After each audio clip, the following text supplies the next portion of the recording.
Hello, I'm Lance Dixon, and welcome to week 30 of the Sharing the Light broadcast. Last week, we spoke about mindfulness and mental clarity.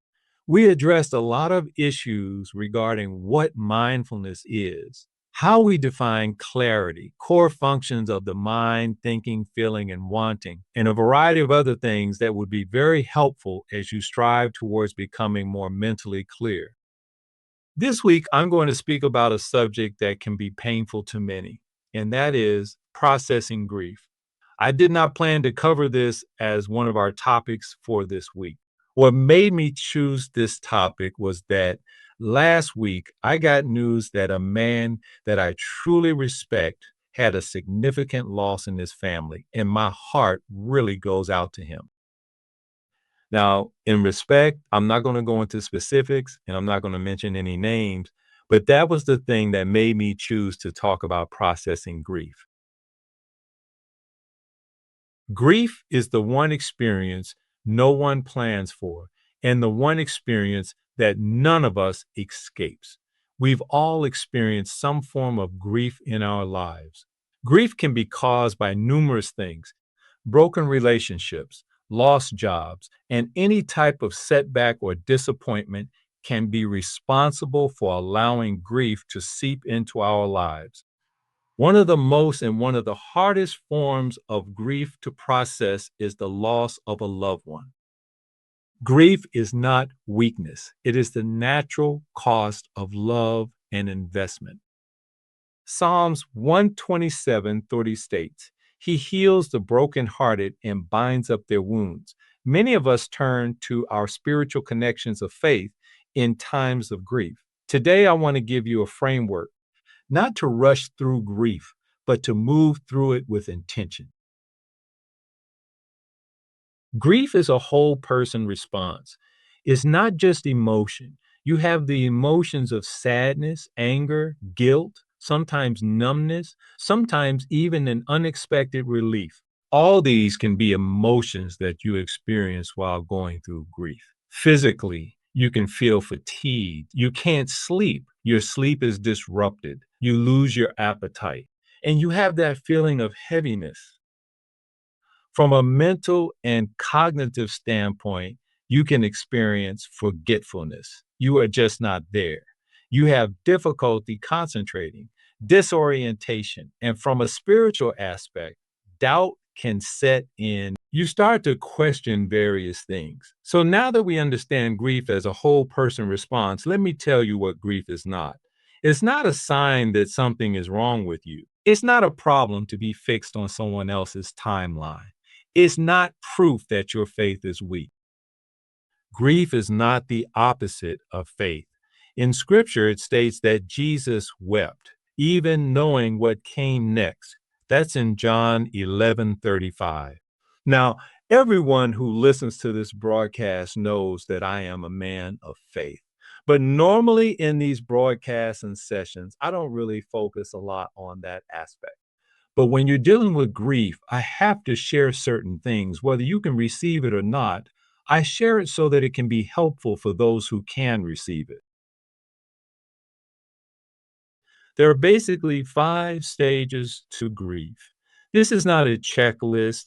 This is just different things that you go through when you're processing grief. Stage 1 is denial. You're in shock. You're in disbelief. This can't be real. Stage 2 is anger. Frustration is directed inward or outward. Why did this happen?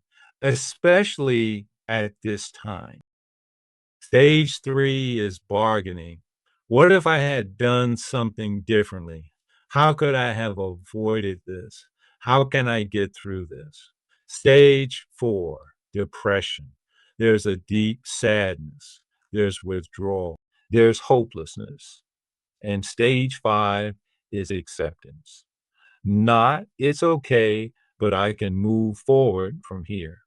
You may go through these stages multiple times, and that is completely normal. Understanding the stages is helpful. What moves us forward is action. So let me give you 3 practical steps that you can use to process your grief. Step 1, name what you have lost. Now, this can seem a little obvious, but going through this process can be helpful. You cannot process what you have not identified. In the case of loss of a loved one, it's obvious you lost that person. But there may be certain aspects that you cherish about that person that you might believe are no longer available to you. Examine it, name it. Loss comes in many forms: a person, a relationship, even a season of life. Write it down, be specific. Naming the loss is the first act of healing. Step 2, permit yourself to feel. The most damaging response to grief is suppression, especially for people who are high performers and people of faith. You are not designed to perform strong through every storm.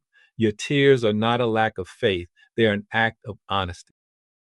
Allow the full range of your emotions. Allow it, the sadness, the anger, even guilt. All of it is valid as you're processing your grief. Step 3, stay connected. Don't isolate yourself. Sometimes when you're processing grief, you don't want to include people around you because you have this thought that you're at a weak point. But as I said before, grief is not a sign of weakness. Grief pulls you inward, but community pulls you back towards life. You don't need to be ready to reach out. Reach out before you feel ready. Seek help if you need it. Rely on friends, rely on family, rely on people who are there for you. Scripture, here we go again. But scripture says we carry each other's burdens, and that's in Galatians 6:2. Identify one person this week that you can speak honestly with, especially if you're in a process of going through grief right now. Identify that one person with whom you fully feel comfortable and talk to them. Sometimes we can't process the grief on our own. Sometimes we need professional support. If grief intensifies rather than gradually eases, if daily functions are severely impaired for several weeks, or if thoughts of self harm arise, these are all signs that you need help to process this period of grief that you're dealing with.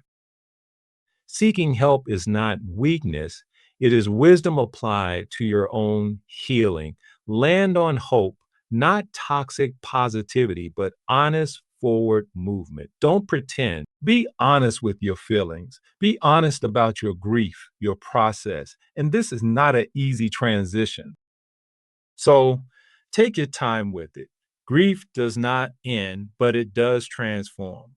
The goal is not to forget, it is to heal. Some signs that you are actually healing, that you're actually transitioning through your grief, is you can speak of the loss without being overwhelmed. You invest in new relationships. The memory of the situation, especially if it's the loss of loved one, the memory of that loss becomes gratitude rather than only pain.